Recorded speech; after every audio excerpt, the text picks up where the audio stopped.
안녕하세요. 안녕하세요. 양 실장입니다. 양건봉대리입니다. 자, 오늘은 저희 직원 PC를 다시 한번 가지고 왔는데요. 사실 우여곡절이 조금 있었어요. 일단 빌드를 다시 케이스를 바꾸고 다시 하게 되었고 사양이 조금 업그레이드가 되었어요. 이 친구가 PC에만 약 1000만원 넘게? 거의 지출만 따지면 1000만원 넘게 쓴 것 같아요. 어마어마하게 투자를 했습니다. 그만큼 컴퓨터에 미쳐가지고 사실 저희 회사 들어올 때도 컴퓨터에 거의 반쯤 미쳐있는 상태로 들어왔거든요. 바꾼 지 얼마나 됐죠 그때?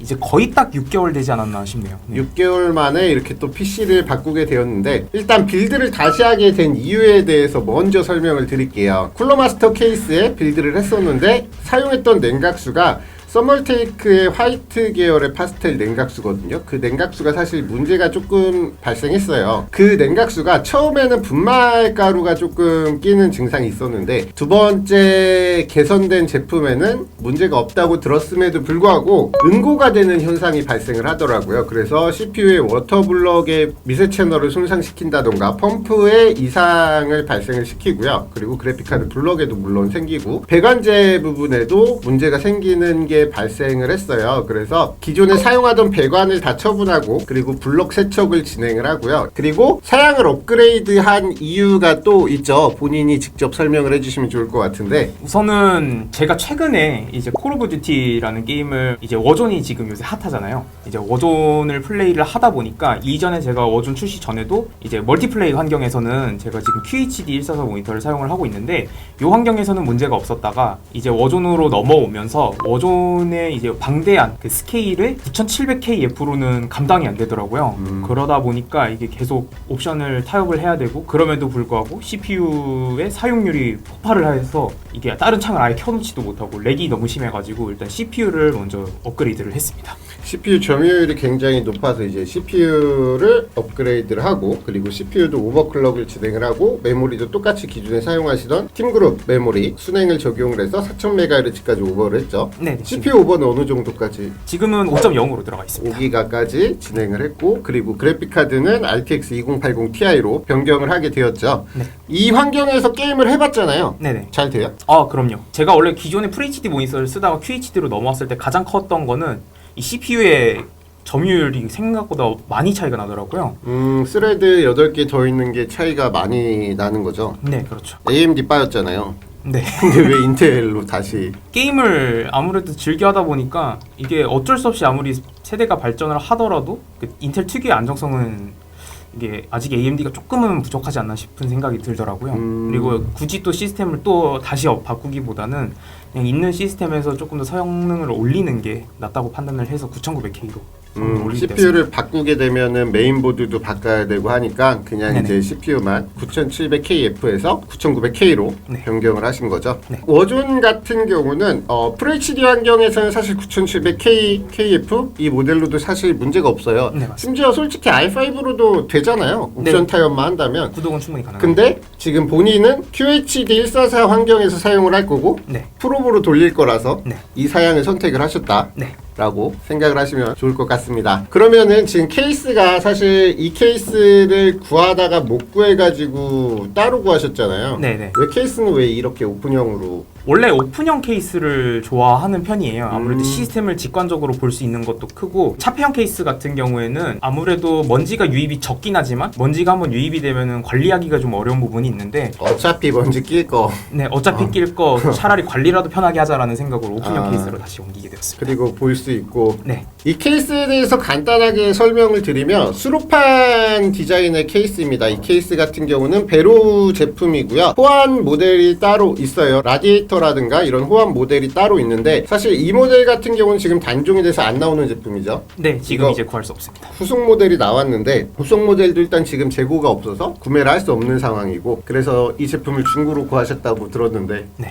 이걸 구해 와가지고 조립하는데 꽤나 난해하더라고요. 이 정도로 복잡할 거라고는 사실 아무리 생각을 많이 해도 이게 안 되더라고요, 잘. 처음 사실 이 케이스를 봤을 때 이거 강성이 나올까라는 생각도 했었는데 생각보다 강성은 괜찮더라고요. 강성도 괜찮고 수로 구성도 괜찮고, 다만 이제 이렇게 수로판 형식으로 되어 있는 케이스이지만 냉각수가 1리터 같이 안 들어가요. 약 800ml 정도 들어가거든요. 냉각수는 1리터 이상 들어가는 게 좋긴 하긴 한데 그거밖에 안 들어가서 좀 애매했고요. 어쨌든 오픈형 케이스 구조라서 냉각적인 부분은 크게 문제가 없다라고 생각을 하시면 될 것 같습니다. 이런 케이스 만약에 순행을 하시고 싶으신 유저분들한테 추천을 해드리고 싶나요? 이거를 직접 하시기엔 아무래도 난이도가 굉장히 생각보다 어려운 케이스고요. 생각보다가 아니라 이거 설명서도 없어갖고 보다가 진짜 조립하다가 화가 나가지고 뭐 중고로 사서 그런 게 없었는지는 모르겠지만 설명서를 보고 해도 조립이 조금 빡센 정도예요. 제 개인적인 입장에서, 판매자 입장에서 조립이 진짜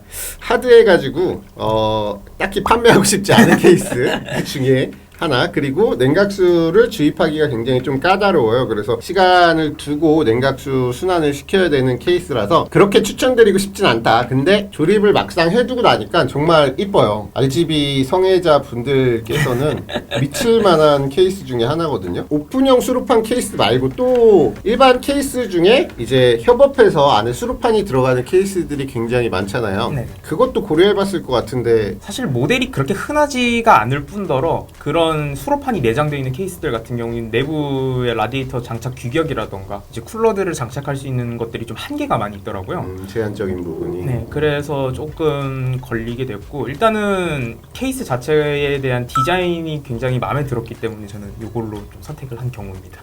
케이스 자체는 라디에이터가 2열 라디가 2개밖에 장착이 안 되기 때문에 냉각 효율이 그렇게 썩 좋은 편은 아니에요. 그래도 4열 구조라서 오픈형이니까 네. 괜찮은 편이죠. 이 정도면 많이 괜찮죠. 네. 일반적으로 막혀있는 케이스들 대비해서는 굉장히 괜찮은 편이잖아요. 네. 네, 그래서 뭐 냉각적인 부분은 사실 문제가 될 건 전혀 없다고 생각이 들어요. 네.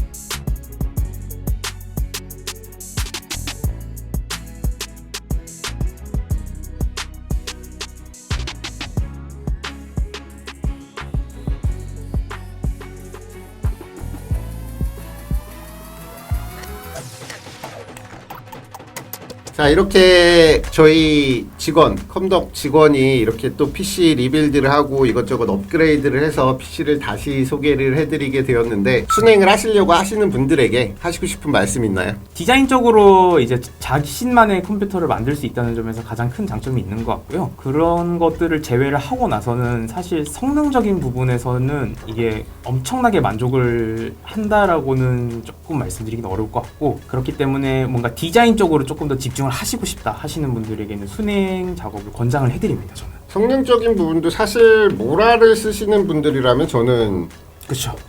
추천을 해요. 모라급들을 쓰실 정도면 커스텀을 하시는 의미가 완전 냉각 효율에 집중이 되는 거니까. 근데 본인도 모라 좋아하잖아요. 재고 없어서 안 했죠. 솔직히 이거 모라 뺄 수 있었는데. 사실 모라가 재고가 들어온다면 다시 또 하지 않을까. 아, 나중에 들어오면. 네. 저는 이거 사실 이 케이스에 그냥 모라 빼놓고 사용하면 정말 좋을 것 같긴 해요. 디자인적으로도 그렇고 성능적으로도 그렇고. 네. 모라 빼놓고 쓰면 진짜 좋을 것 같아요. 나중에 모라 작업도 해야죠. 얼마 안 비싸니까. 네. 자, 이렇게 오늘은 저희 컴덕 직원분이 새로 리빌드한 시스템을 살펴보았고요. 다음에 또 모라 작업을 하게 되면 또 따로 소개를 시켜드리도록 할게요. 오버가 또 얼마나 되고 온도 차이가 어느 정도 나는지 소개를 해드릴 테니까 기대해 주시고요. 오늘 영상은 여기서 간단하게 마치도록 하겠습니다. 양컴의 양실장이었습니다. 감사합니다. 감사합니다.